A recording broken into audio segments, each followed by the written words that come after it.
So in my last Pokemon video, we looked at a bunch of recent developments that had taken place in RBY's lower tiers, specifically at how the metagame had changed and such.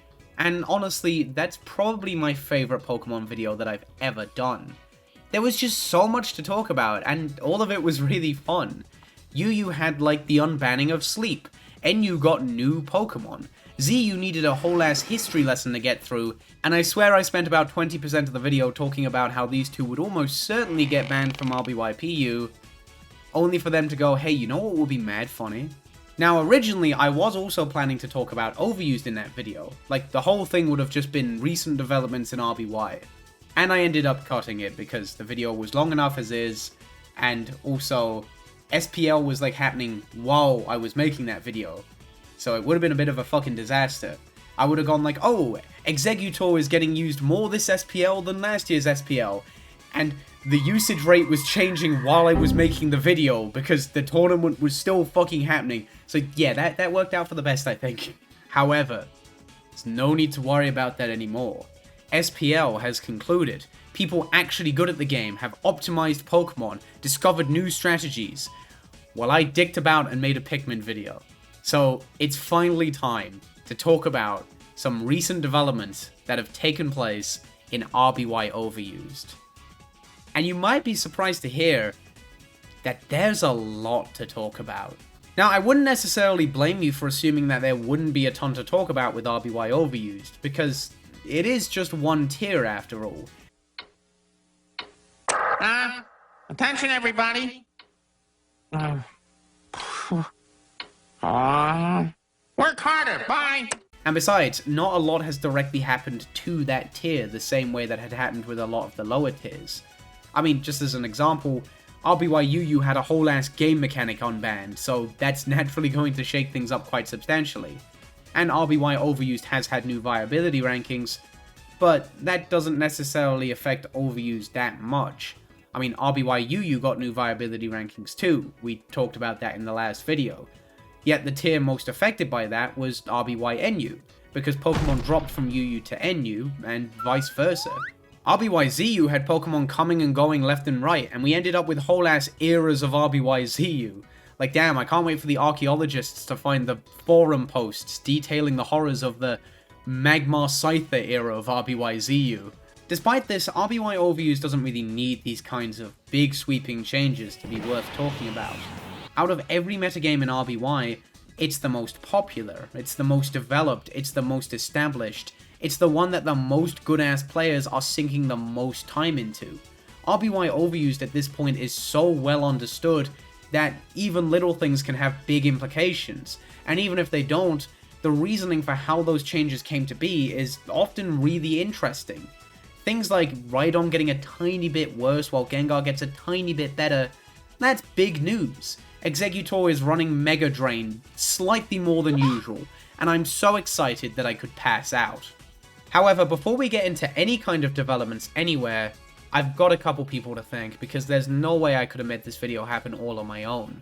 So big shoutouts to Shellnut, Te, Cake, and Enigami for providing a script review for this video and offering a lot of really fantastic insight. I really do appreciate it, and they caught a lot of stuff in my first draft that I either missed or fumbled, and they were a massive help with that. Especially when it comes to Pokemon that were really niche, Pokemon that had very subtle changes in viability, or Pokemon that had even more recent stuff going on than I was familiar with. And also one case of me saying a Pokemon was running significantly less Earthquake, and then like a paragraph later saying it was running Earthquake way more often. It might be more than my script that needs reviewing. However, I do also need to thank Shellnuts in particular for his extensive research and documentation of something very interesting that we're going to be talking about right now. Before we talk about any recent developments in RBY, we need to talk about some recent developments to RBY. I think that's how you would say that, maybe. We're talking about RNG and shit. So I'd imagine that all of you are at least a little familiar with the concept of random number generation. RNG, random number generator, it's randomness. You're Pokemon fans, you know what the fuck I'm talking about. However, what you might not have known is that RBY actually uses different methods of random number generation for Link battles and the game's single player. and the method of generating random numbers used for the former has been researched extensively lately. So when it comes to the topic of Link Battle RNG, there's two-ish things that we need to touch on. First of all, in February 15th, 2024, discoveries affecting 100% accurate moves and damage rolls were documented. I'll link Sabelette's post documenting these discoveries in the description if you want to get into the why and how, but effectively, this changes two things. First of all, 1 in 256 misses become impossible on the first turn of a battle, so moves that are supposed to be 100% accurate are actually 100% accurate, and those are the only moves affected by this. Anything from Razor Leaf with its 95% accuracy to Sing with its 55 are no better off. Secondly, if any of the first 10 randomly generated numbers are used in your damage calculation, your damage will be very slightly lower than average, as the 3 highest damage rolls are completely impossible. Now, you might hear that and assume that the first 10 attacks of a battle will always be slightly weaker on average, but that's actually not how things work. When calling for a random number to be used in damage calculations, RBY can call any number from 0 to 255. However, only numbers from 217 to 255 will actually be used in a damage calculation. If it gets anything else, it'll simply call a new number. Since it's very likely for most of the first 10 randomly generated numbers to not be used in damage calculations, realistically only the first or maybe the second damage calculations would actually be affected by this. And it's entirely possible for your first turn to come and go without your damage calculations ever being affected. Now, it is worth mentioning that while both of these discoveries are absolutely fascinating, neither of them have actually been implemented on Pokemon Showdown. And while I'm sure there's an argument for why they could be implemented, I can absolutely understand why they're not. It would be a very difficult and very thankless task, and at the end of the day, the implications of these discoveries are unbelievably minor. You might also be wondering why I'm talking about this at all if it was never implemented on Showdown, considering that's where people play the game. And to that I would say, lighten the fuck up. They found a cool new thing about the nearly 30-year-old game. I don't know, that's kind of badass. You can miss your Thunder Wave on turn 1 and still appreciate that. I don't see why that's so hard. Anyways, moving on from a discovery relating to Link Battle RNG that was true but not implemented, we've got one that just wasn't true. Specifically relating to sleep, multi-hit moves, and partial trapping moves. I'm mainly mentioning this just so that people who may have heard of this discovery but didn't dig any deeper are aware that it isn't true, and also because it's just kind of fun to think about, and the work that went into it was pretty impressive regardless, so it's worth acknowledging. Effectively, the suspected changes were that when it came to waking up from sleep, instead of having a 1 in 7 chance of waking up on any given turn, you had a 1 in 4 chance of waking up on the first turn, and any subsequent turns were 1 in 8 chances. As for multi-hit and partial trapping moves, when it came to getting 2, 3, 4, or 5 hits, the odds went from 3 in 8, 3 in 8, 1 in 8, and 1 in 8, to 1 in 2, 1 in 4, completely impossible, and 1 in 4. Now, this would have had a number of interesting applications, but there is one hypothetical one that I do want to talk a little bit about, mainly because I think it's really funny. And that's that this would have actually been a noticeable Jolteon buff. First of all, for the boring reason, if it absorbs sleep, it's got better odds of waking up on turn 1, which, lets it wake up and do Jolteon things later in the game, yada yada, that's fine. But, more importantly, it would have increased its odds of one-hit KOing Exeggutor with Pin Missile. If Jolteon wants to one-hit KO Eggy with Pin Missile, it kind of needs the stars to align. It needs a crit, it needs a good damage roll, and most importantly, it needs all 5 hits to connect. And this would have doubled the chances of that final thing occurring, which is pretty cool. And listen, if you're as far gone as I am, you might also be thinking about somebody else. And I'm sorry to say, while this would have been a Jolteon buff, at least in Overused, it wouldn't have been a Beedrill buff, which is just absolutely hilarious. Beedrill doesn't actually need the 5 hit and a crit to KO Eggy. It can do the same with a crit 3 hit or a crit 4 hit, which became less likely and impossible respectively. So it's really not that much better off. I mean, it is better off, because this didn't happen. Man, we're talking about OU Beedrill. I think we need to fucking move on. I'm sorry, guys. Now, before we get into our final and most recent development relating to Link Battle RNG, I have a little question for you. Have you ever wanted to enrich your problem-solving skills? Have you ever wanted somewhere where you can learn more about math and science, but you just don't really know where to look? Well, thank fuck we have Pokemon Red and Blue for the Game Boy and not some dogshit subscription service. And that nice. Jokes aside, these most recent developments were documented by Shellnuts on July 10th and have been added to multiple times since then. They have a number of interesting implications, and they all relate to issues with how RBY generates random numbers to be used in Link battles, specifically for damage calculations. Now, before we get into the actual implications, I would like to try and explain the Link Battle RNG to some degree. This might be a bit of an oversimplification, so if you are genuinely interested, and you should be, this shit is kinda cool, then I highly recommend checking out the original forum post. There's a lot here, and it's a great read. It's really informative. Anyways, if you're willing to stick with my explanation, then here's a relatively simple breakdown of how it works. So, at the start of a Link battle, one Game Boy generates a queue of 9 numbers that is then shared with the other Game Boy. The RNG calls in Link battles will refer to this queue whenever a random number is needed, and upon hitting the end of the queue, it multiplies all of the numbers in said queue by 5, adds 1 to each of them, and then returns to the first number in said queue. The reason it adds 1 alongside multiplying by 5 is to avoid situations where the game is multiplying 0 by 5 every time the queue is reset. Now, technically this queue actually has 10 numbers, not 9, but for whatever reason, the 10th number is completely ignored. It isn't used in any kind of calculation, and it also doesn't go through the deal of getting multiplied by 5 and having 1 added to it in RBY, because in GSC, this value is multiplied by 5 and does have 1 added to it, but the final number is still unused. It's really strange. GSC got like 20% of the way to fixing this issue and then just left it there, which, you know, whatever floats your boat, GSC, that's fine.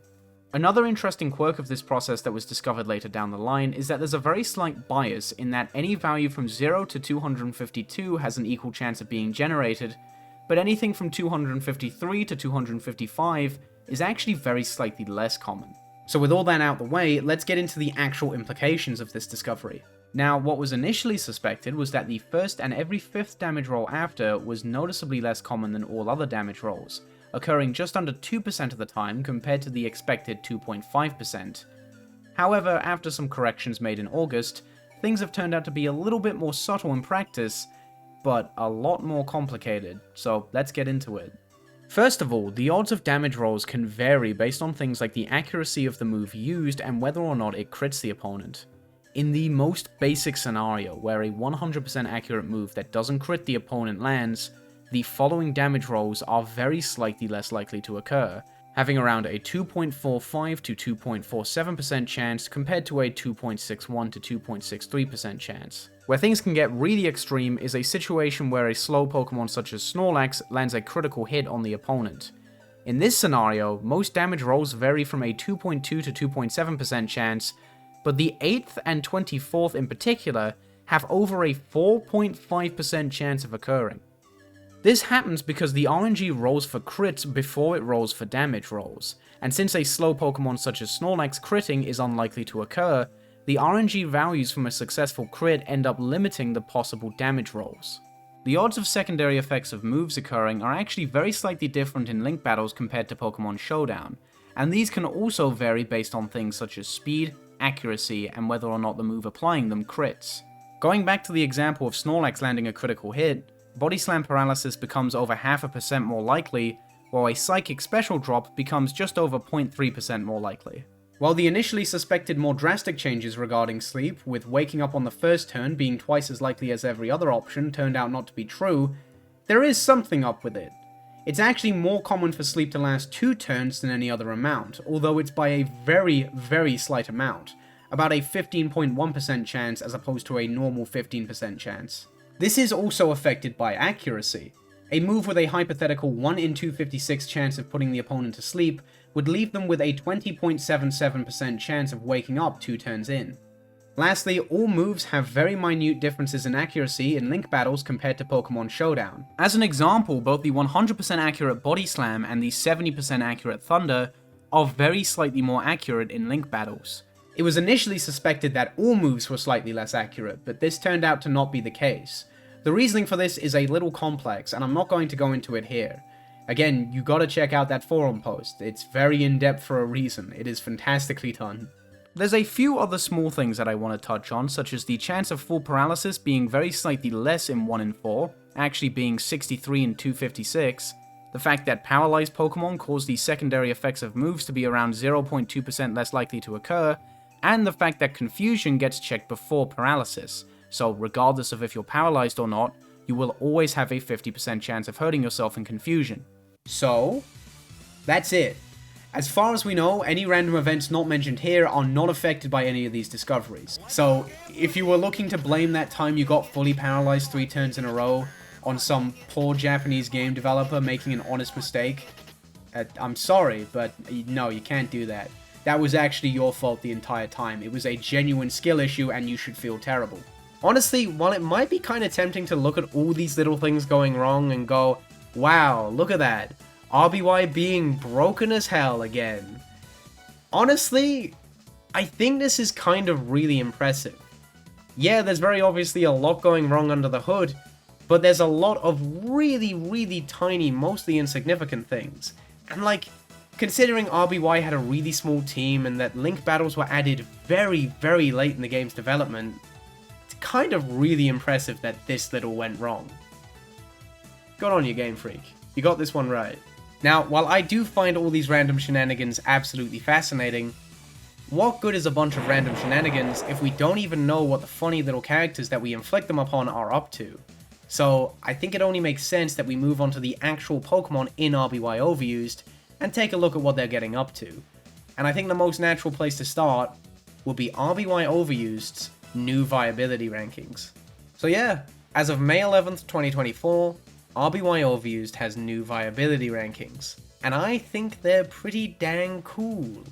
A lot of Pokemon have moved around, including one that if you're seeing this for the first time, you're probably wondering what the fuck is going on. We'll get there when we get there, don't worry about it.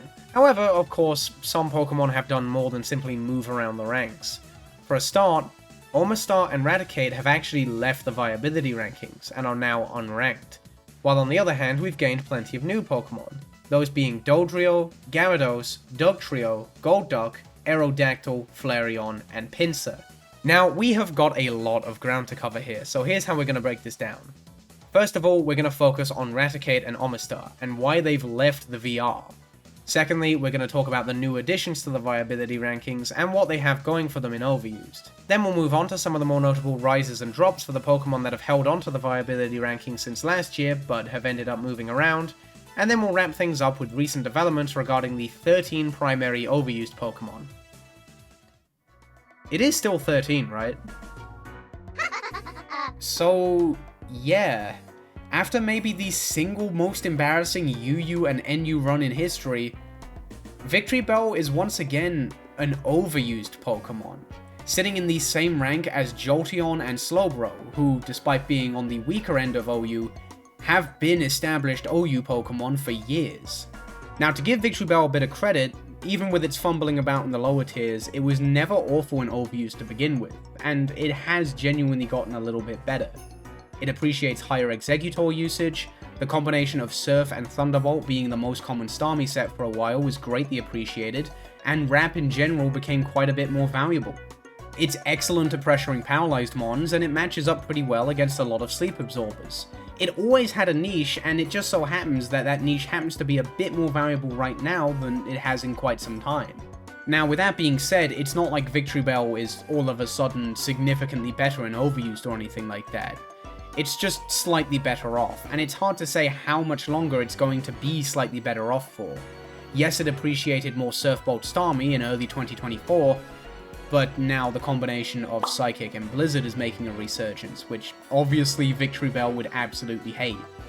To be completely upfront, Victreebel winding up in the same rank as Jolteon and Slowbro is less a result of it rising up and joining them just below the OU staples, and more so a result of Jolteon and Slowbro slipping a little further below the OU staples than they already were. They're not exactly doing the best right now, and we'll touch on that more once we get to Jolteon and Slowbro, but to be honest, the future for all three of them is a little bit up in the air. To be completely honest, the most notable thing about Victreebel rising to OU is how not notable it is. Like, yes, it's an OU Pokemon now, but its niche has not magically become significantly more valuable, just a little bit. And all of a sudden, it used to be available in UU and NU, and now it's not. It's completely gone from those tiers. And it doesn't fucking matter. It was terrible in both of them, and they don't miss it whatsoever. They're practically the exact same tiers as they already were, which, like, man, that's a little embarrassing, I can't lie. I'm going upstairs right now and eat a whole bowl of... I'm allergic to... You don't know anything about me! Who was that guy? I might be going a little off the rails here, but hear me out. The way I see it, Victreebel is like the dishonorable version of Sandslash. It's a smaller niche, but Sandslash also has a niche in OU. And similar to Victreebel, it doesn't really work in UU or NU. It's much better in OU than it is in either of those tiers. However, the difference is that Sandslash wound up in ZU. Given enough time, Victreebel could have very easily found itself in ZU, or at the very least PU. And rather than accept that, it did everything in its power to claw its way back up to OU. Just for a mere title, despite not actually being any better off in the tier. It preyed upon Jolteon and Slowbro falling off, just to scrounge up some kind of a name for itself, rather than accept its fate and drop to a lower tier. Sandslash, on the other hand, accepted the fact that it dropped to ZU, and even when it did drop to ZU, it was initially banned for being too strong, but rather than hold a grudge against its fellow ZU mons, it simply waited for the tier to develop, and joined the tier a second time when the meta was more developed, and Sandslash was rewarded for its patience by becoming a top tier, but not unhealthy, threat in RBY ZU. Truly, Sandslash is the yin to Victreebel's yang. And that's why Sandslash is the fucking GOAT. We love Sandslash around here. That's my fucking guy. So yeah. Speaking of accepting your fate when you leave something, Omastar and Raticate, they're not on the viability rankings anymore. What happened here? Neither of these Pokemon have gotten significantly worse since 2023 or anything. It's just that they were never great to begin with, and they ended up not getting ranked by enough people to make the final viability rankings. Omastar definitely seemed like the worse off of the two. It's never been great to begin with, but it was ill-suited to certain meta developments like Surf Bolt Starmie, significantly higher Zapdos usage, and earlier in the year, slightly higher Victreebel and Jolteon usage. Its stats are good, and a normal resistance is always great, but its poor speed, common weaknesses, and reliance on rest just resulted in a Pokemon that really struggled to get much done in practice, and ended up just being really exploitable. It has had some pretty quirky tournament appearances, like winning a game at the first RBY Invitational and not winning anything but being a bit of a crowd favourite at SPL 10, but the fact it hasn't stuck around isn't super surprising. Raticate seems a little bit better off than Omastar, but isn't exactly thriving. If you look at the uncut viability rankings, which don't factor in the removal of Pokemon that didn't receive enough votes, then Raticate wound up at 44th while Omastar ended up at 48th. Unlike Omastar, Raticate didn't really get hit by any meta developments in a negative way. It's just kind of an unremarkable Pokemon that isn't on people's minds very often. It's just quite a difficult Pokemon to justify running, because it already competes for a spot with Persian, who fills a very similar role, while already being kind of niche. Persian has better speed, bulk, and access to the very powerful Slash, while Raticate only has a slightly stronger Body Slam and Hyper Beam and access to Super Fang to set it apart. These are good traits, and Raticate has some merit over Persian, notably a much better Gengar matchup, but at the end of the day, its less than ideal speed and its very poor bulk definitely let it down, and it struggles to keep up. What are they doing to this Burrat? That is perverted! Oh my god, stop touching him! This is pervert behavior! Now, while we're all going to miss Raticate and Omastar dearly, we can't forget that we've got a whole 7 new Pokemon on the RBY Overused Viability Rankings, so I think it's about time we got into them now. In a similar vein to Omastar and Raticate, these Pokemon haven't necessarily become much better since last year. They just kind of happen to be ranked by enough people to actually make the VR. For some, this might be a case of genuine improvements, and for some, it might be a case of just, they're on more people's minds. It's a bit of a case-by-case basis, but we'll be going over each of them nonetheless. Out of the normal types that work in Overused outside of the big three, Dodrio is like a mid-tier offering. It is an unbelievably basic Pokemon, having basically nothing over Tauros other than Drill Peck, Agility, and a ground immunity. Like Raticate, it competes for the role of a second Tauros with Persian, who, once again, while still being niche in its own right, is pretty solidly a better Pokemon. Dodrio does have one other impressive trait though, and that's its remarkably high attack stat of 110, 10 points higher than Tauros. This is genuinely a really valuable trait, and it means that Dodrio's Hyper Beam is tied with Snorlax's for the single strongest non-sacrificial physical attack in the game. And if you want to be a nerd about it, Dodrio's is technically stronger because Dodrio has a higher crit rate than Snorlax does, so one for Dodrio, I guess. This gives Dodrio an interesting niche as a lead, since unlike Tauros, it has a realistic chance of one-hit KOing lead Jinx, but unlike Snorlax, who has the same attack stat, it actually outspeeds Jinx. So clicking Hyper Beam turn 1, while very risky in this scenario, is something that the Jinx user has to respect. Unless they have Rhydon, who is unfortunately a very common partner for Jinx. Dodrio doesn't really have any answer for a turn 1 Rhydon switch other than switching out itself. So while this is an impressive feat, Dodrio can very easily find itself getting nothing done. Next up is Gyarados, who I don't have a ton to say about. This is a Pokemon that hasn't gotten significantly better as of late. It's more so a Pokemon that more people are looking at and going, yeah, that's pretty good, I guess. In practice, Gyarados is a decent mixed attacker that sets itself apart from other water types with its ground immunity and powerful physical attacks.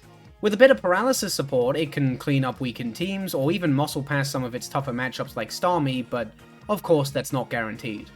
Overall, Gyarados' damage is really good, and that's a big selling point for it, there's no denying it.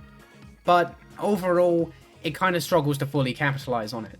Its good bulk is unfortunately undermined by a very exploitable typing, a lack of recovery, and a fairly unremarkable speed stat, and if you're not capitalizing on its Earthquake immunity, it can definitely have a little bit of trouble switching in. Still, while it's hard to use, it does have a lot going for it. And unlike Victreebel, this is a Pokemon that might actually benefit from the resurgence of Cyber's Starmie, so we'll see how things pan out.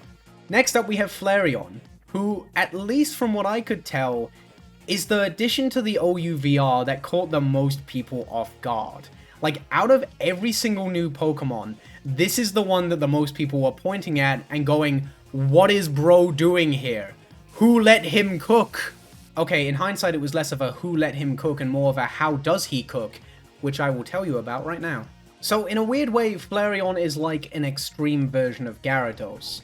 It has really good damage output, even better than Gyarados's, but it shares a lot of its key issues, having virtually no defensive utility compared to kind of wonky defensive utility.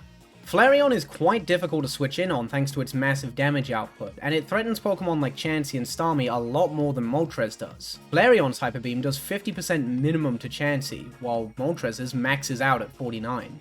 It also has some neat utility in the unsuspecting Tail Whip, which can be used to reapply stat drops from paralysis or maybe even a burn, and can set up some potentially dangerous damage ranges. For example, being able to KO Starmie with Body Slam into Hyper Beam at -1. Unfortunately, that's kind of where the good news ends for Flareon.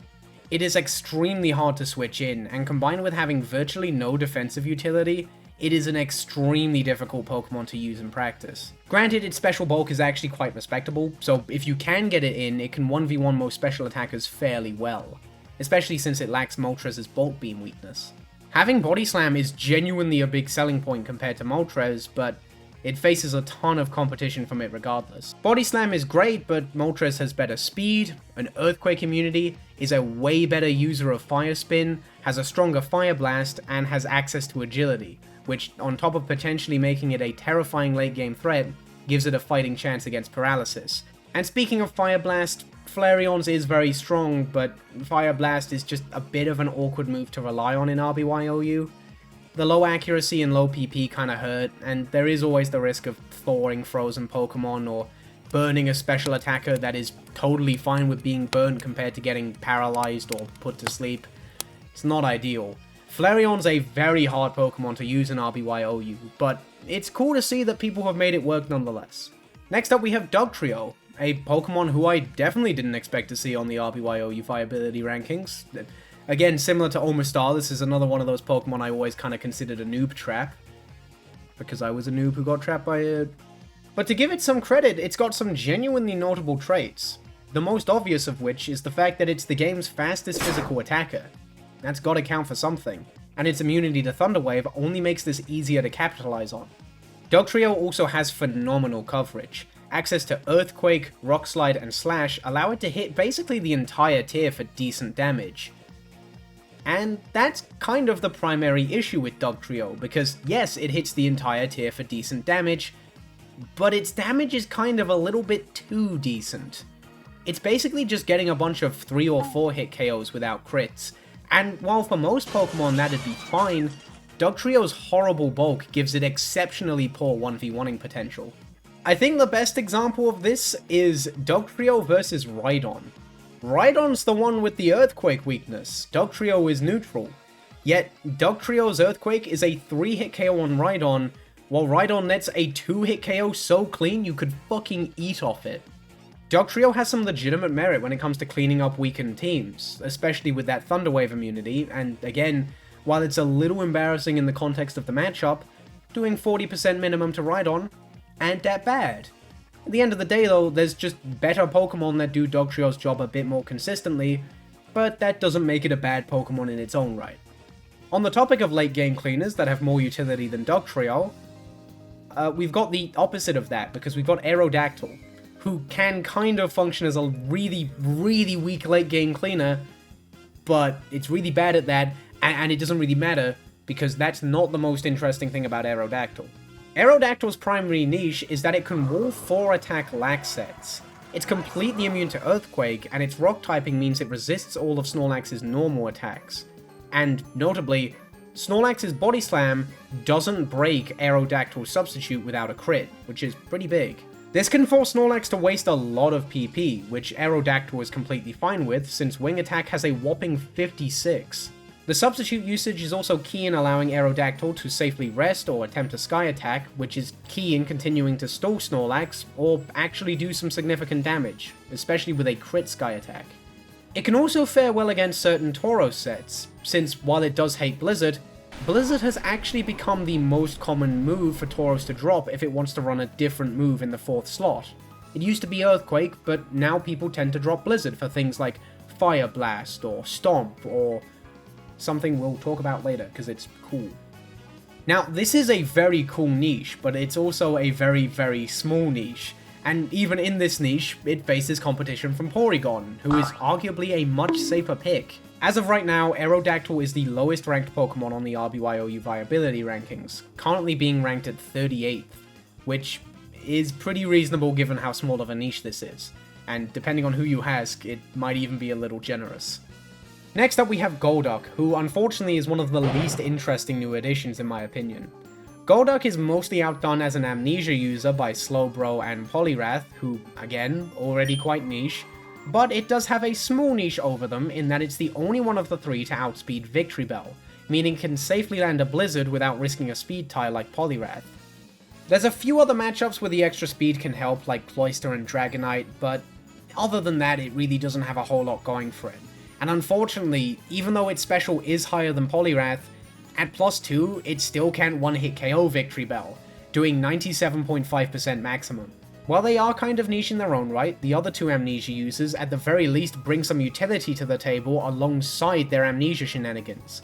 Slowbro has a great typing and access to Thunder Wave, while Poliwrath has access to Hypnosis. Golduck just doesn't. Lastly, we have Pinsir, and holy fucking shit, that's my guy right there. He's fucking back. He's unchained, he's unleashed, my man's is back in action, and he's basically the exact same as he was before he left the Viability Rankings. Remember, Pinsir, he's back, in uniform. Pinsir is still very much just one of your options for a Swords Dance user in RBY Overused, and it has the same strengths and weaknesses as it always has. It has good immediate power and utility against Reflect thanks to Slash, it has access to partial trapping with Bind, and it's got decent physical bulk and a ground resistance. That's all well and good, but on the other hand, it has absolutely dreadful coverage, needing the unreliable submission to hit right on, and not being able to touch Gengar whatsoever outside of the otherwise useless Seismic Toss. Its special bulk is really mediocre, it's deathly afraid of paralysis, and it really struggles with full move slot syndrome. It pains me to say this, because I love him to bits, but it's a little hard to say why Pinsir is back on the RBY OU viability rankings. Maybe it's because of Bind and partial trapping genuinely being valued a bit more. Maybe it's because some of its competition in Kingler and Kabutops have fallen off. Overall, it's kind of hard to say, but I'm genuinely happy to see him back, even if it's mostly the same old Pinsir. So, those are the 7 new Pokemon to join the RBY OU viability rankings, and while in terms of actual viability they are very much a mixed bag, it's really cool to see them here nonetheless, and who knows, maybe these Pokemon being on the viability rankings will encourage people to explore them more and give them an honest-to-God shot. Who's to say? Now granted, these are not completely set in stone. There are absolutely Pokemon that you could argue should be on the RBY OU viability rankings that just kind of aren't. 2 that come to mind would be Arbok and Dragonair. It kind of makes sense that not a lot of people ranked these 2 considering their utility is almost entirely limited to teams going all in on Wrap, and aren't satisfied with just Victreebel and Dragonite. But they do have some genuine merit on those teams. Arbok is a partial trapping user that can actually smack Gengar, and Dragonair's unique typing gives it some very valuable resistances. You know, the viability rankings aren't the end-all be-all. If a Pokemon that you think has some potential isn't here, don't let that dissuade you from giving it a shot. There's always next year. Who's to say? Anyways, getting back to Pokemon that are actually on the RBY Overused viability rankings, out of the 30 Pokemon that were on the 2023 viability rankings that are still on the 2024 viability rankings, 19 of them have moved places. 10 of them climbed up the viability rankings while 9 of them fell down, and I'll be completely upfront, we are not going to be talking about every single individual rise and drop. It just wouldn't be worthwhile. For now, I'm just going to talk about the more notable rises and drops among the lower tier Pokemon that aren't actually overused but are still on the viability rankings, and once we're done with that, we'll talk about the actual overused Pokemon, whether they rose or not. I'm sorry if we're skipping over one of your favorites, but for a lot of these lower tier Pokemon that only moved 1 spot, there just really isn't a lot to say. Like, people often aren't discussing it much at all. Maybe the fact it rose or dropped at all is just kind of a coincidence. You know, it's unfortunate, but there's just nothing to say about some of these. I'm sorry if you were dying to know why Kangaskhan went from 26th to 25th in RBY OU, but I got nothing. And look, listen, it's hard being a single mother in RBY OU. Maybe, I'm sure she wouldn't want us bothering her. We'll leave her be. So, starting off with the Pokemon that have risen in viability, we've got Dragonite. Now, Dragonite didn't wind up in Overused the same way Victreebel did, but out of every single Pokemon on the RBY OU VR that isn't an actual Overused Pokemon, Dragonite is the highest ranked, climbing a whole 4 spots to go from 19th to 15th. Speaking of Victreebel, Dragonite actually kind of shares a lot of the reasoning for why it's risen so much with Victreebel, although while Dragonite is arguably the worst Pokemon, I'd argue Dragonite very slightly benefited more. For a start, Wrap being seen as more valuable is greatly appreciated because Dragonite is notoriously a phenomenal user of the move. And on top of that, it greatly appreciated Surfbolt Starmie being the most common Starmie set for a while, because it resists Surf and is neutral to Thunderbolt. Although, just like Victreebel, it's probably not enjoying the resurgence of Cyber's Starmie, so we'll see how long this lucky streak lasts. Funnily enough, Victreebel has actually proven to be a great partner for Dragonite. The two work really well together on teams that are willing to go all in on Wrap, which might sound a bit gimmicky, but it's been proven to work in tournament settings. Dragonite was only used once at SPL this year, where it was run alongside Victreebel by Heroic Troller, and that might seem a little low for the 15th highest ranked Pokemon on the RBY OU viability rankings, but do bear in mind that it actually did win that game, and Heroic Troller went on to win the whole ass tournament. So like, you can't even take that with a grain of salt, you gotta take that with a whole ass ocean, that's a big fucking deal. This is more of a fun fact than anything, but out of the 7 Pokemon that were only brought a single time to SPL this year, Dragonite is the only one to actually win the game it was brought to, which also, by proxy, means it's the only Pokemon to have a 100% win rate this year's SPL, which, you know, it's a bit of a technicality, but good job. Congratulations, Dragonite. In terms of raw numbers, the biggest winner of the new Viability Rankings is Venusaur, who climbed 5 spots going from 28th to 23rd. Even with its weaker physical attacks compared to its competition, there is a very strong argument for Venusaur being the tier's best Swords Dancer, because the utility it brings to the table alongside Swords Dance is so valuable. Just like Victreebel, it greatly appreciated the rise of Surf Bolt Starmie, which is still a very common set, and while it doesn't have Wrap or Stun Spore, it has a lot of really valuable unique traits to make up for that. First of all, Venusaur's higher physical bulk compared to Victreebel is really important, because unlike Victreebel, it's not afraid of dying from Body Slam into Hyper Beam from either Tauros or Snorlax without crits. And that's big because it hits both quite hard in return, with very good odds of 2-hit KOing Tauros if it can set up a Swords Dance. Venusaur also matches up pretty damn well into most Sleep Absorbers, which is really big because it threatens Sleep itself. It can hit Starmie really hard with Razor Leaf, and at +2, it threatens to 1-hit KO both Alakazam and Jinx. You do need a bit of luck for Exeggutor, but it's still possible. At +6, Hyper Beam is a 1-hit KO, so yes, it can absorb Sleep, and yes, Razor Leaf does almost nothing to it, but it is on a bit of a timer, so there is that. There is also some genuine merit to running Venusaur alongside Victreebel, despite the fact that they share quite a lot of traits. There's a team style that's popped up recently called Gardeners, which consists of Tauros, Snorlax, Alakazam, Zapdos, Victreebel, and Venusaur. In this team, Victreebel is usually putting in most of the work in the mid-game, and Venusaur acts as more of a late-game cleaner, where some of its problem matchups have been paralyzed, slept, or outright removed. The rise of Venusaur has honestly been one of my favorite recent developments in RBY OU, even if it is relatively small. It hasn't suddenly become amazing or anything, but it's such a genuine improvement, and you can really feel it. People are kind of shocked how well it works in practice, and they're surprised that it's as good as it is. It's just genuinely nice to see people find a Pokemon that was written off for so long actually has some value. It's really cool. The last rise for the lower tier mons I want to touch on is Hypno, who has risen 4 spots going from last year to this year, going from 20th to 24th, that's the wrong way around, going from 24th to 20th. And you might be wondering why it's risen so much. And I don't actually know. So yeah, Hypno's a bit of a weird case in that it's had a pretty significant jump up the viability rankings, but no one I know is really sure why. There's been virtually no discussion about it, and everyone who I asked individually had no clue as to why it's risen so much. So, congratulations, I think? Can't be that easy.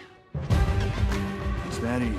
Honestly, Hypno's rise might be less so due to it actually getting better, and more so just people thinking that it happens to be better than Pokemon ranked below it, even if they have more well-defined niches.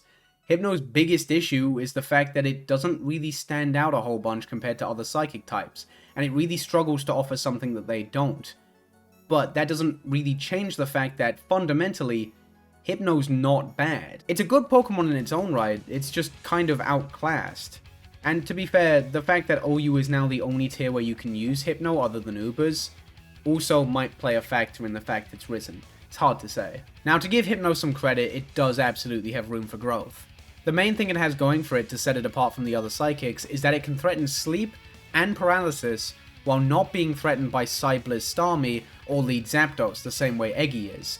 And to be fair, both Cybliz Starmie and Lead Zapdos are pretty prominent at the moment, so that's a genuinely nice trait to have. It might seem small, but again, this is like the main thing Hypno has going for it to set it apart from the other psychics, so it kinda needs to take it and run with it. This can work really well on Wrap teams, where the opposing lead might switch out on turn 1 suspecting a Hypnosis, only to end up getting paralyzed, which Victreebel and Dragonite can capitalize on excellently. And even if the opponent starts catching on, that's when you can start busting out Hypnosis. There's a genuine mix there. This is really cool, but it still doesn't really explain Hypno's rise on the viability rankings. Cybliz Starmie getting a resurgence and Lead Zapdos being a thing at all are very recent developments for RBY OU. and the synergy with rap teams is something that Enigami taught me about and got to work in practice while I was working on this video, so well after the viability rankings. Hypno's definitely a bit of an oddity, but it's still kind of cool nonetheless. Moving on to Pokemon with significant drops in the viability rankings, we've got Lapras. Lapras dropped 3 spots going from last year to this year, going from 14th to 17th, despite the fact that nothing about it has really changed at all. It's still very much a jack-of-all-trades, master-of-none type of Pokemon, so realistically it might kind of be an inverse of Hypno, in that despite not really doing anything wrong, it kind of fell off just due to more impactful Pokemon happening to be more useful. It's just maybe a bit too passive for this more aggressive era of Overused. It can still fit on certain teams thanks to its good roll compression, but it's just overall stretched a little bit too thin. Its coverage is fantastic, but its damage is only just decent. It can spread paralysis and sleep, but only with Body Slam and Sing. Really, Lapras is not a Pokemon you would like to have to put on your team. It's fine, just a little bit too passive and inconsistent to get a whole lot done. Moving on from the sort of inverse of Hypno, we've got the sort of inverse of Venusaur. In terms of raw numbers, Kingler is the biggest loser going from last year's VR to this year's VR. I mean, minus the 2 Pokemon who fucking left, but I guess that's kind of a different ballgame. Kingler dropped a whopping 5 spots going from 2023 to 2024, falling all the way from 22nd to 27th. Obviously, higher Surfbolt Starmie usage will be an issue for Kingler, but honestly, the set doesn't really matter a ton. Any kind of higher Starmie usage is an issue for Kingler, as is higher Zapdos usage. You can see why that'd be an issue. Kingler's issues unfortunately don't end there either. Kingler is completely ruined by paralysis, which it really struggles to avoid, and fundamentally, you want to save Kingler for the late game, but even if you manage to do that, it's more likely than ever to run into a bad matchup or just severely struggle to set up regardless. Oh shit, I'm sorry. Sorry for what? Our daddy taught us not to be ashamed of our especially since they're such good. Any healthy Psychic or a Zapdos is going to pose a massive issue for Kingler, whether it's set up or not. Overall, Kingler is just really inconsistent. It's harder than ever to justify running when you could be using something that actually provides some defensive utility in the early to mid game, especially when Kingler's success in the late game is harder than ever to actually achieve. Lastly, when it comes to more notable drops, we have Persian, who's fallen 4 spots going from 15th to 19th. Which honestly kind of seems like a bit much. This Pokemon doesn't seem all that worse off. Persian's lower ranking compared to last year is probably thanks to a combination of just being seen as less valuable compared to other niche picks, a lack of defensive utility making it hard to build around, and Gengar's rise in popularity, which Persian completely gives up momentum against. It's still a fine pick, and it could get better in the future. It's been experimenting with Growl sets, which are super interesting. Growl might seem like a silly option, but in practice it gives you a noticeably better Tauros matchup, and of course you have the ability to reapply stat drops from things like paralysis. Also, semi-unrelated, but I just found it kind of funny, when I found out about Growl Persian, I was like, oh, I wonder if Raticate can do the same, since it sort of competes for the same role. And I found out that Raticate doesn't learn Growl in Gen 1. Which is just so strange to me. Growl is like the Route 1 fuck-ass animal type move, and it just doesn't get it. Which, I mean, that's a good reflection on Raticate's character, you know, like it feels no need to lower the opponent's attack. It understands that its low bulk is its fault and its fault alone, but, you know, it's just, I thought that was kind of neat. Now, there's one more Pokemon I'd like to mention before we move on to our old overused familiars, and that's Articuno. Articuno is currently ranked at 16th on the RBY OU Viability Rankings, which is exactly where it was ranked last year. It hasn't really gotten any better or worse at all, so you might be wondering why I'm bringing it up. And the reason why is that it might be in Articuno's best interests to start getting better in Overused, because the way things are going, it's quite likely that Articuno is going to get banned from RBY OU sometime in the future. Hell, it might end up getting banned while I'm working on this video, who knows. Hey everybody, Big Yellow from the future here to give you an update on Articuno. Just not from the very far off future. Articuno might end up getting banned while I'm working on this 7 hours. 7 hours after I said that shit to the camera, bro was on the fucking streets. They didn't even make it a full fucking day. A 15-to-1 vote in favor of the ban. It's never been more over for Articuno, and it's wound up in UUBL alongside Hypno and Lapras. So, have fun, I guess. Now, with all that out the way, we're however long into recent developments in RBY OU, and the only OU Pokemon that we've actually focused on is fucking Victreebel. So I think it's about time we got this shit back on track. We're going to be talking about the 13 OG Overused Pokemon and how they're doing as of late. The order I talk about these Pokemon in might feel a little bit strange. It's initially based on viability, but then also moving them around based on SPL usage so that we're talking about most of the losers first. Obviously, tournament usage isn't something you should be letting too much of your opinion be dictated by, but nonetheless, I do think it's interesting, so I think the order is going to work out regardless. Either way, we're going to be starting off with Slowbro, and I'm sorry to say, I don't have the best news for you Slowbro fans. Honestly, it kind of feels like it's been too long since we had any good news to share about Slowbro, especially given its brief span in RBY UU, and I'm afraid that isn't going to change. Slowbro right now is maybe doing the worst it's ever done in RBY OU. Things are not looking good for bro. For quite some time, two of its better matchups, Cybliss Starmie and Mono Ice Chansey, were substantially less common. And while we are seeing more Cybliss Starmie, Mono Ice Chansey is nowhere to be seen. There is a lot more Thunderbolt Chansey going around, which is very much a problem for Slowbro. There was a brief period of time where Jolteon was being used a bit more, which Slowbro didn't love, and while that has kind of concluded, it still has to deal with higher Exeggutor usage and Zapdos absolutely thriving, both of which are absolutely brutal for it. Cybliss Starmie making a comeback might help it out a little bit, but that alone is not going to be enough. At the end of the day, Slowbro is just too slow and too passive before setting up to keep up with the modern, more offensive RBY OU metagame, and even when it does set up, a single crit can send it running. Slowbro's future is definitely a little uncertain. Next up, I'd like to talk about Jynx, who was in a really strange spot. It actually rose a spot in the Viability Rankings, going from 11th to 10th. Although, admittedly, this is less due to anything Jynx did, and more so due to Cloyster eating shit. How do you explain all this success? I don't know. The general sentiment around Jynx wasn't exactly great not too long ago, so it's in a bit of an odd spot. For a start, while things may change now, Jynx is another Pokemon that didn't care for Cybliss Starmie taking a backseat to Surf Bolt, as Surf's higher damage output made fishing for freezes much more dangerous. Outside of Starmie, there are other general trends in the lead metagame that Jynx really didn't care for. Lead Gengar becoming more popular wasn't ideal for obvious reasons, and then on top of that, it had to deal with initially Jolteon and now Zapdos both being explored as potential leads, both of whom are faster than Jynx and threaten it with potentially dangerous physical attacks. These are all very real issues for Jynx, and that's partially reflected in its tournament usage for SPL, which dropped from about 32% to around 26%.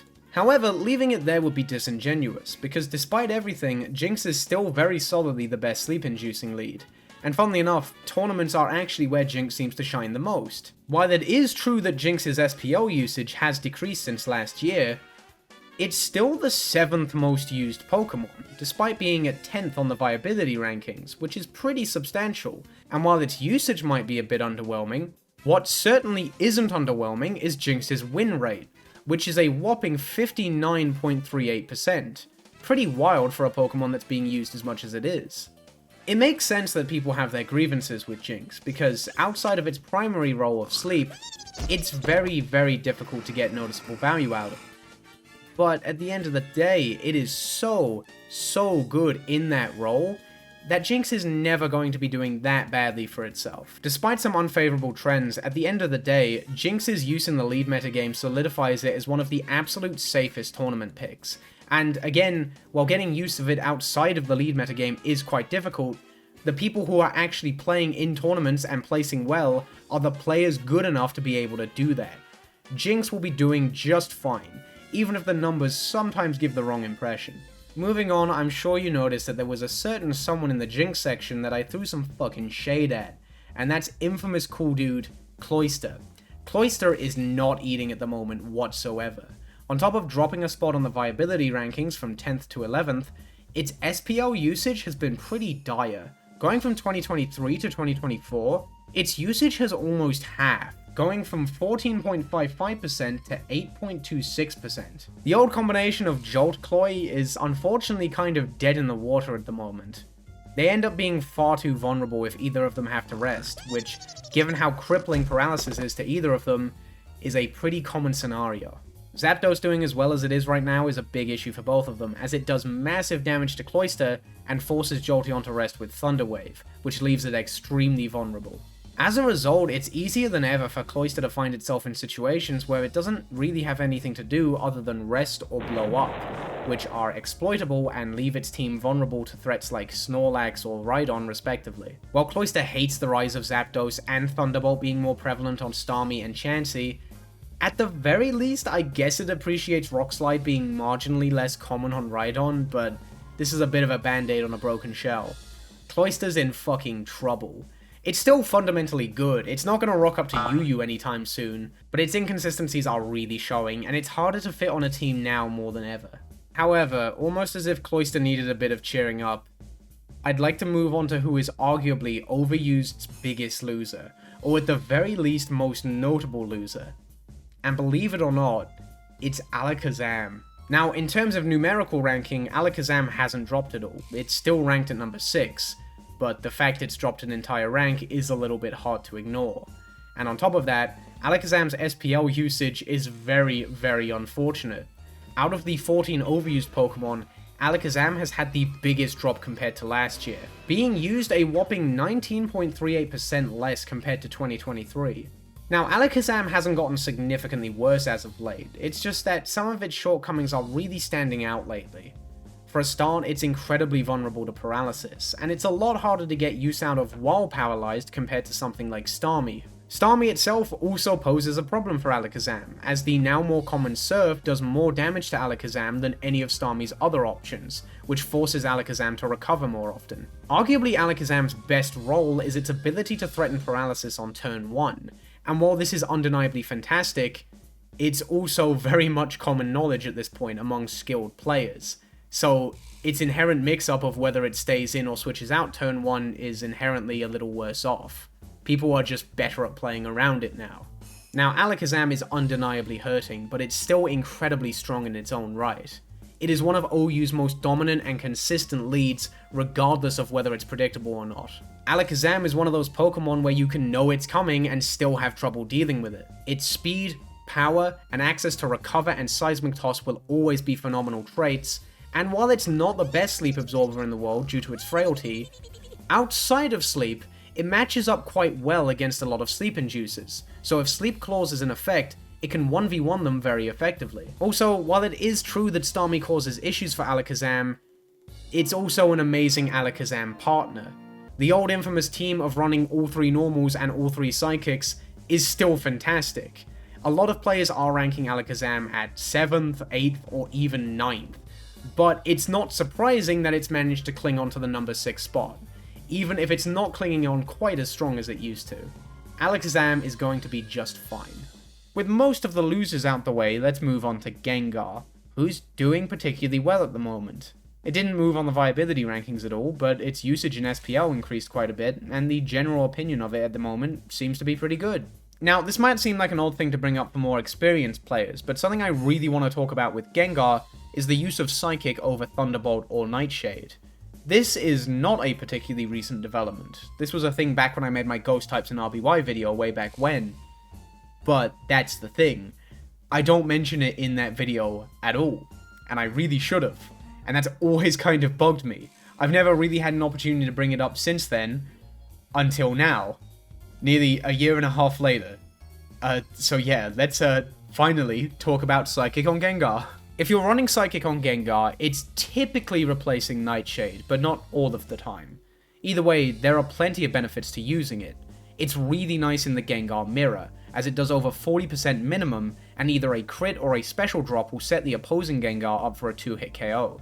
The threat of special drops also make it your best option for pressuring Snorlax, and on top of that, it's a uniquely good option against Rhydon for a number of reasons.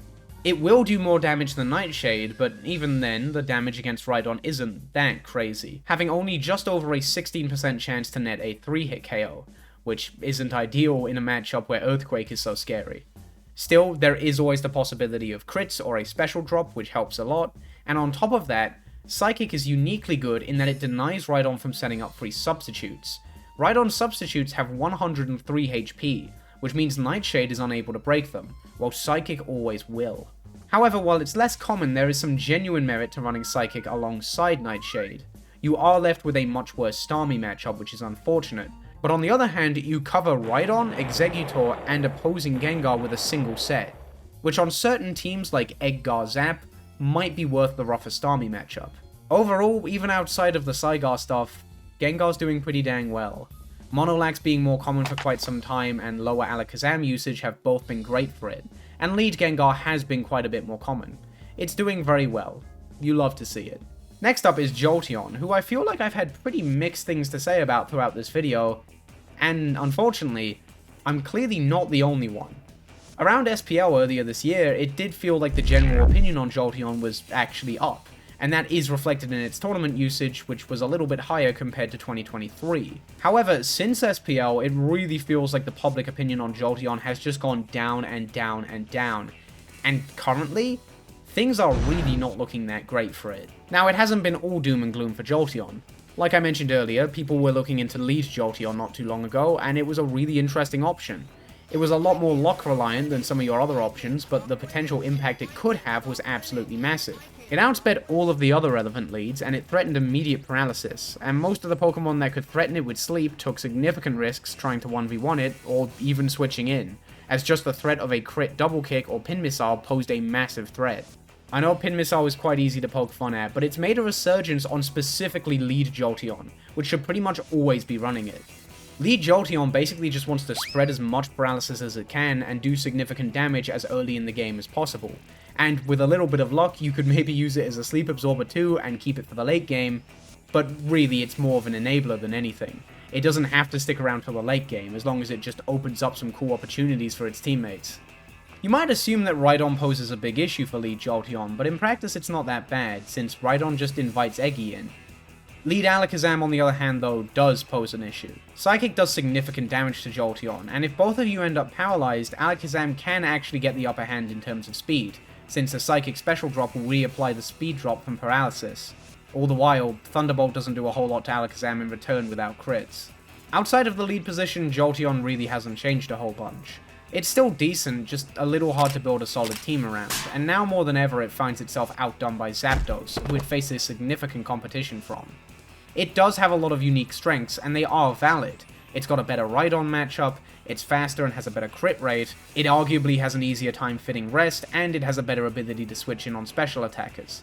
Still, even with all of this, Jolteon is unfortunately a little bit hard to justify at the moment. And look, now that I've talked about all three of them, I do think it's worth pointing out that things are not looking good for any of Jolteon, Slowbro, or Victreebel.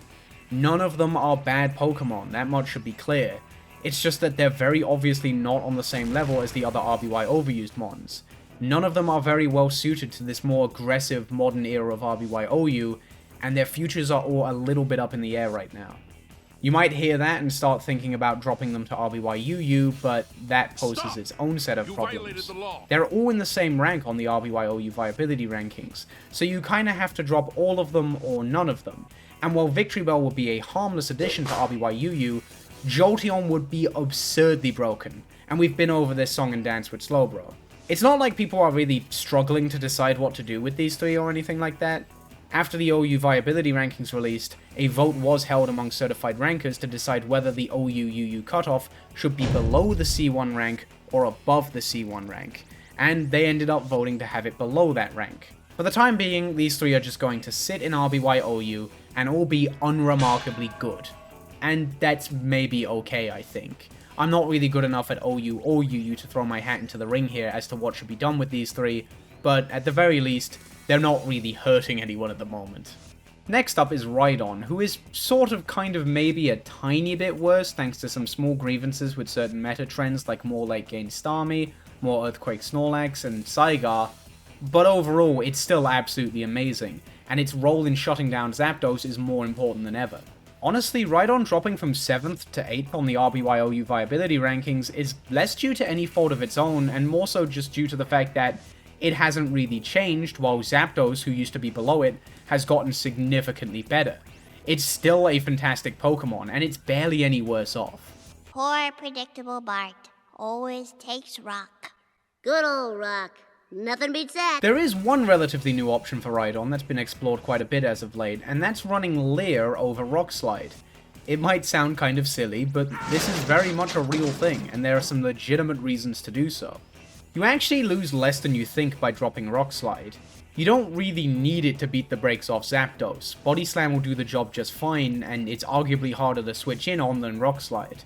You lose the one-hit KO on Articuno, which is unfortunate, but you had to hit it on the switch anyways because Articuno outsped you and threatened to one-hit KO you with Blizzard, and besides, Articuno just isn't super common, so it's not that bad. You also trade a 2-hit KO and a 3-hit KO for a 3-hit KO and a 4-hit KO on Lapras and Cloyster, but again, they're not super common, especially Lapras, and that's still not the worst thing in the world.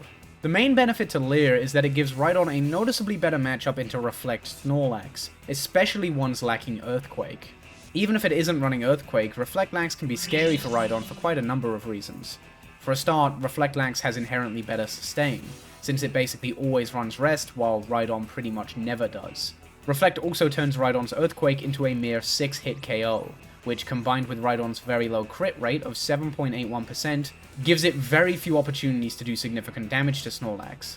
Even without Reflect or Earthquake, Rhydon has to be a little wary around Snorlax, just because Body Slam paralysis absolutely ruins it. The defense drops from Leer allow Rhydon to have a consistent and tangible impact on Snorlax while hiding behind a sub, which Body Slam or Hyper Beam can't break without a crit, or while Snorlax is resting, eventually forcing it out or winning the 1v1. Even if Snorlax does have Earthquake, it might still be worth going for Leer.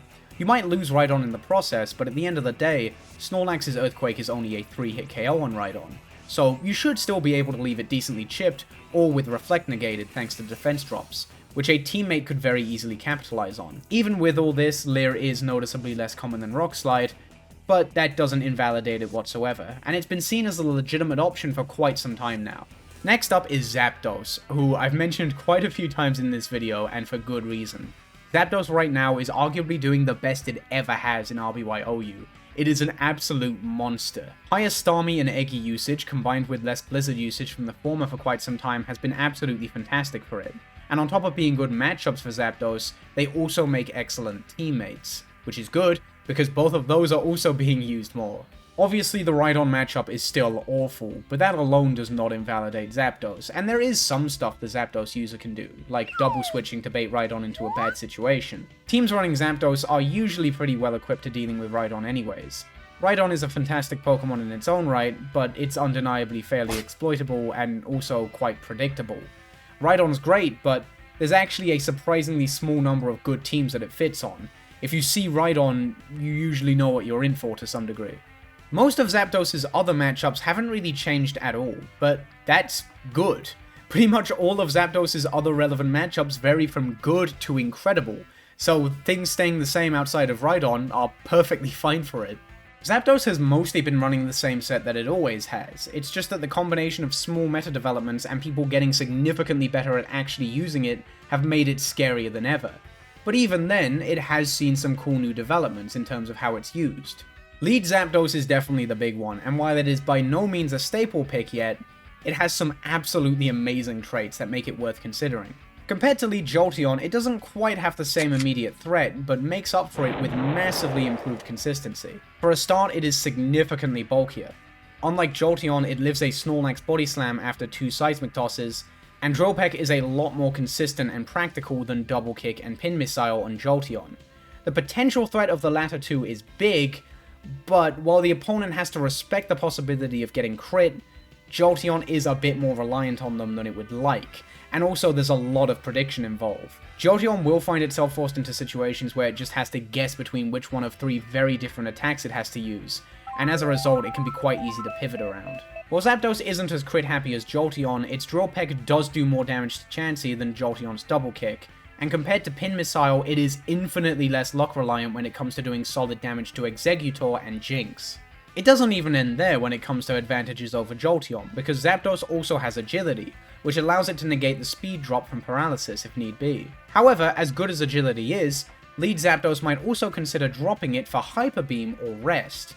Hyper Beam is really interesting because it's something I always wrote off on Zapdos, but it does have some genuine merit. Drill Peck into Hyper Beam gives you very good odds of 2-hit KOing Jinx, and the higher damage compared to Drill Peck can help in certain situations, such as guaranteeing a kill on a weakened Chansey. Rest is also great because it gives Zapdos a fighting chance in the late game after it's done everything it needs to do as a lead. Burning those sleep turns is difficult, but if it can pull it off, the potential reward is unbelievable. And of course, it is worth pointing out that it's just kind of better at burning those sleep turns compared to Jolteon thanks to its higher bulk. Lead Zapdos is maybe the most recent development in this video. Well, at least for Overused. I don't want to hear shit about whatever Articuno is up to. But nonetheless, it's really cool to see Zapdos doing as well as it is right now, and I'm also interested to see if Lead Zapdos manages to catch on. It's doing quite well now, but some people aren't a huge fan of it, so it might end up being a bit of a fad. Although, personally, I believe. Moving on to the final 5, we've got Exeggutor, another Pokemon that happens to be doing exceptionally well at the moment. And while it hasn't moved an inch on the viability rankings, I can tell you right now that the public perception of Exeggutor is the highest it's been in quite some time. What a nice tree. I love trees. And that is reflected in its SPL usage. Believe it or not, out of the 14 overused Pokemon, Exeggutor actually had the biggest jump in usage going from last year's SPL to this year's, an 11.78% increase, which is very impressive for a Pokemon that was already on over half of teams. Funnily enough though, despite the pretty drastic improvement, it doesn't really feel like Exeggutor has actually been directly affected by a lot of recent developments in RBY OU, other than maybe appreciating more Surf Bolt Starmie. It just kind of is seen as better. Like, it feels like everyone just suddenly turned around and was like, wait a minute, damn, that tree good as fuck actually. Now, while the old bog standard Exeggutor sets are doing perfectly fine at the moment, some of its other options are being explored quite a bit more. Double Edge has definitely taken a back seat to options like Rest and Hyper Beam, and for good reason. Rest can make Exeggutor absolutely terrifying in the late game, and Hyper Beam gives it an excellent means of finishing off fellow Psychic types without committing to Explosion. Stun Spore provides further utility outside of Sleep Powder, Mega Drain is better than ever with Starmie's sky-high usage, and Explosion is always a key tool for maintaining momentum. Exeggutor is another Pokemon that's absolutely thriving at the moment, and honestly, this is maybe the best it's done since the old days of the Big Four, when it was considered a near-mandatory pick alongside the Big Three. You love to see it. Next up we have Starmie, which, if you couldn't tell from the multiple times I've said something along the lines of this loses to Surf Bolt Starmie, so it's the worst Pokemon ever made, is doing pretty well for itself right now. It might have more clear-cut weaknesses than Exeggutor, but it's doing better than ever right now thanks to its unmatched versatility. It's a phenomenal lead thanks to its great speed, consistent paralysis, and great coverage that allows it to scare out other potential leads. And of course, it's also a phenomenal late game cleaner, especially with the Surf Bolt set that I've mentioned so much throughout this video. Surf Bolt is walled by Chansey and Exeggutor, but once those two are chipped or out of the way, it is an unbelievably hard set to answer. Starmie is also one of the best available answers to Tauros, and I don't think I need to explain why that's important. Its good physical bulk allows it to switch in fairly well, and with a bit of luck letting you dodge a potential body slam paralysis, you can outspeed it and threaten it with either good damage or paralysis of your own. It's also excellent at pressuring Snorlax thanks to its high crit rate coming in clutch against reflect sets, and other sets that Starmie doesn't like so much being less common on Snorlax. Once again, Starmie is absolutely thriving, and while it hasn't changed a whole lot, just like Exeggutor and Zapdos, it didn't really need to. And its usage in tournament reflects that, because just like Exeggutor, it had over a 10% increase in usage going from last year's SPL to this year's, leaving it with a monstrous 83.88% usage rate. It's still up 4th on the viability rankings, and probably will for quite some time, but you'd be shocked just how many people ranked Starmie at number 3. Which is not foreshadowing at all, I swear. Next up is Snorlax, who is currently the worst Pokemon in RBY Overused. No, it's good actually. So yeah, Snorlax is very much still the same monster of a mon that it's always been, with a few small changes when it comes to the sets that it's running the most. Hyper Beam, Self-Destruct, and Earthquake have become a lot more common on Reflect sets, which is the standard, while Ice Beam has really taken a back seat. Hyper Beam and Boom give Snorlax better general damage output and matchups into most special attackers, while Earthquake helps against Gengar and Leerdon, while also letting it smack Chansey for good damage without putting itself at risk from counter. What?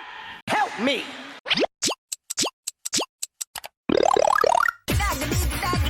Amnesia sets are quite a bit less common.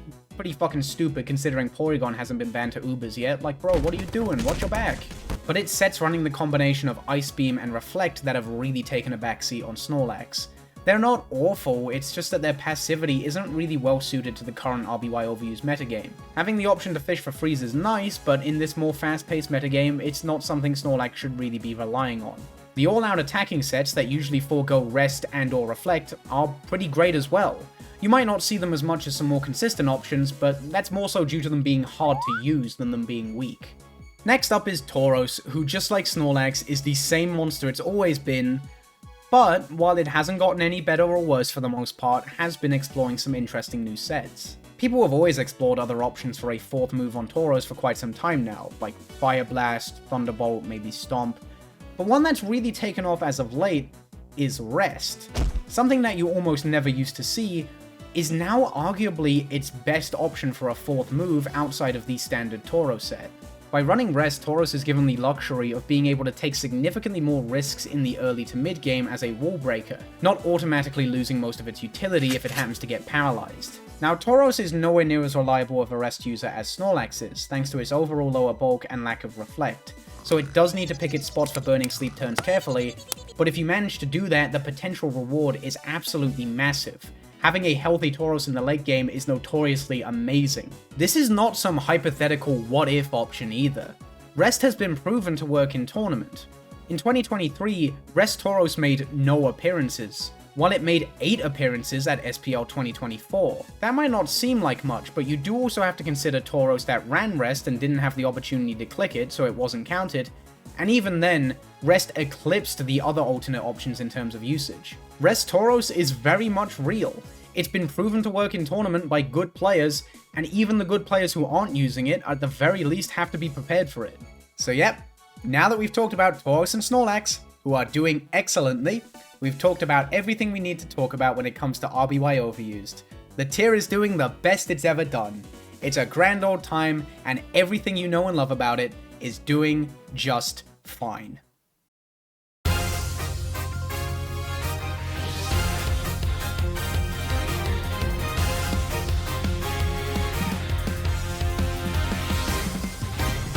Oh yeah, we're fucking going there. Every single time I've shown this Viability Rankings, you've probably been fucking wondering why a certain fucking someone isn't where they're supposed to be. And we're finally addressing it. It's time to talk about the fall of Chansey in RBY Overused. The idea of RBY's big 3 is simple. The 3 big normal types that you should be running on every single serious team. But good players have known for quite some time that if you had to drop any one of them, it would be Chansey. It is without a doubt the most expendable of the 3, but as of late, people have really started to notice just how much you can gain from intentionally doing that. There's no denying that losing Chansey's unique defensive capabilities is scary. But at the same time, the offensive prowess you gain by running something less passive over it is extremely tempting, and equally scary for an unprepared team to face. It's difficult but very much possible to cover matchups where you'd usually want Chansey with more offensively inclined Pokemon. Chansey can safely make progress early game and is still useful in the late game if it gets paralyzed, but by playing more aggressively, you can make similar progress with Pokemon like Gengar, Starmie, and Exeggutor, while having a significantly scarier lineup in the late game. In a sense, this is RBY OU's take on the traditional hyper-offense team, foregoing consistency in the early game for unprecedented wall-breaking potential and terrifying late-game sweeps. Just as an example, running 4 Explosion Pokemon is a legitimate Chansey-less team that's been proven to work. This is no gimmick, it's actually something that you have to look out for and you have to respect. So that does it. It's all over for Chansey. Despite everything, it was simply incapable of keeping up with the sheer offensive presence to be found in the RBY Overused metagame. It's cooked, it's boned. RBY's infamous big 3 is all big and no 3. RBY Overused will never be the same.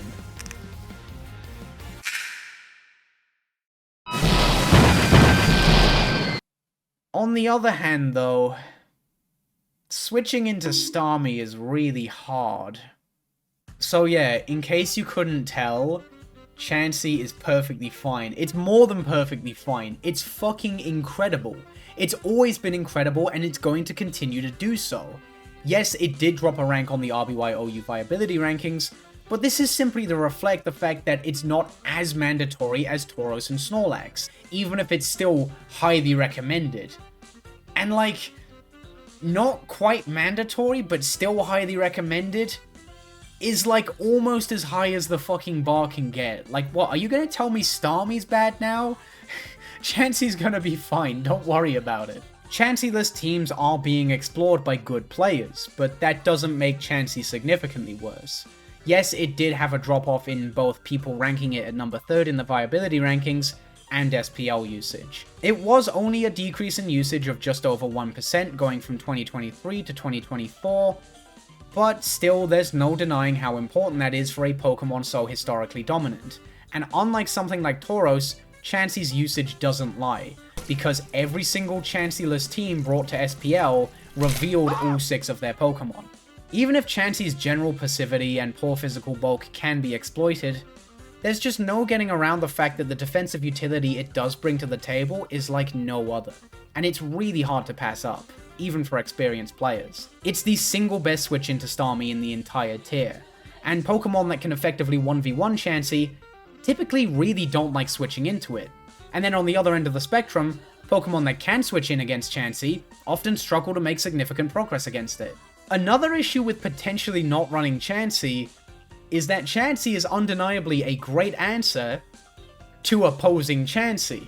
There's no getting around the fact that your own Chansey is often one of your better switch-ins to the opponent's Chansey, especially if it's a Bolt Beam Chansey, which can threaten all of Starmie, Eggy, and Zapdos. Chansey itself has not changed a huge amount.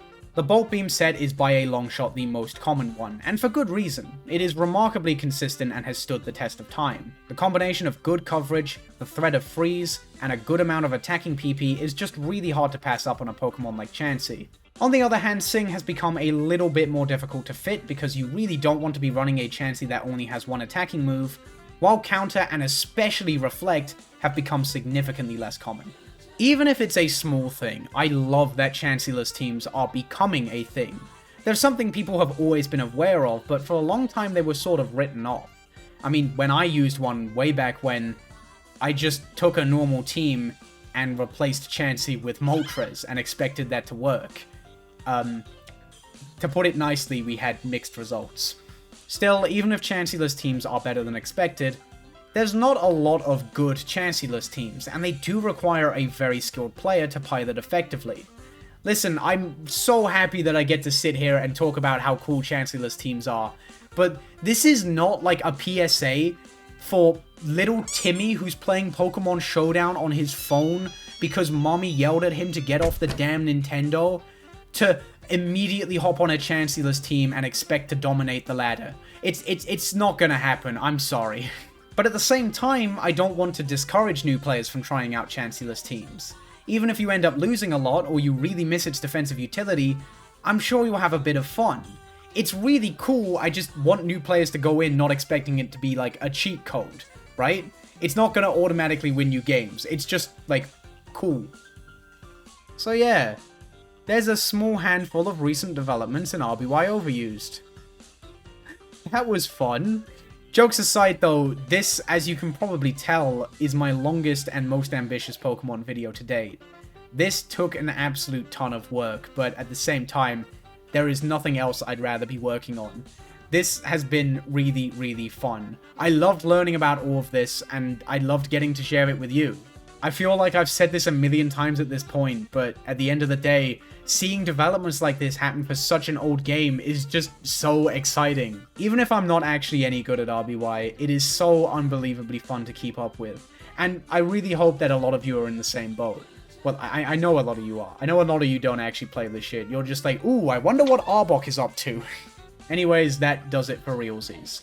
Once again, huge thank you to Shellnuts, Tear, Cake, and Enigami for helping to make this video possible and being an absolute pleasure to work with and learn from. This has been one of my favorite videos to work on to date, even if it was a massive undertaking. Have a good one. I'll see you in the next video. And it will probably be a little bit smaller scale than this. Bye. Whoa, look at that. We're at the end of the video. If you managed to get here, thank you very much. This took a while, as you might have noticed. But a big part in it taking a while being fine was the support of my Patreons, who I'm gonna thank now instead of just, you know, doing the text on the black screen. So I hope that's cool.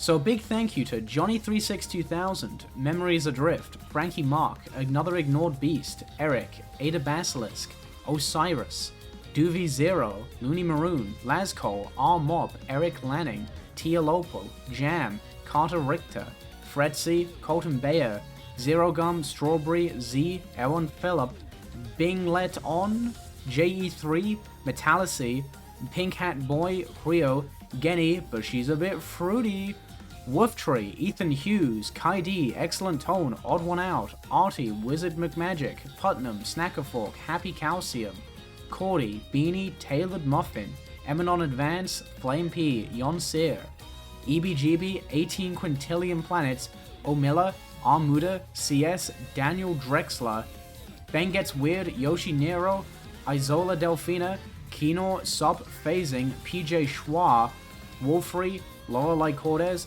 Alberto Leon, Stout Shaco, Old Man Han, Doctor of Journalism, Frisk925, Aquan, Erica, Jared Diamond, Lucy the Lamilla, Kibbybit, Norman A. Letterman. Where the fuck am I getting Northern from? Jesus.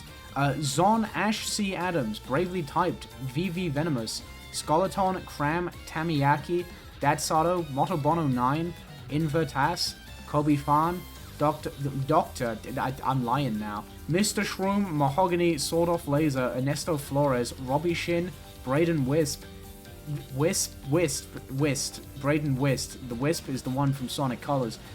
January, November, and Rosie YY. And, you know, the Patreons are pretty fucking cool, we gotta give them that. But also, big thank you to my channel members. Snowdrop, Kathy.uk, Mainzer45, CK Eternity, and New Soup V. Thank all of you very much. You helped make this silly little video that I made possible. So, thank you. Bye.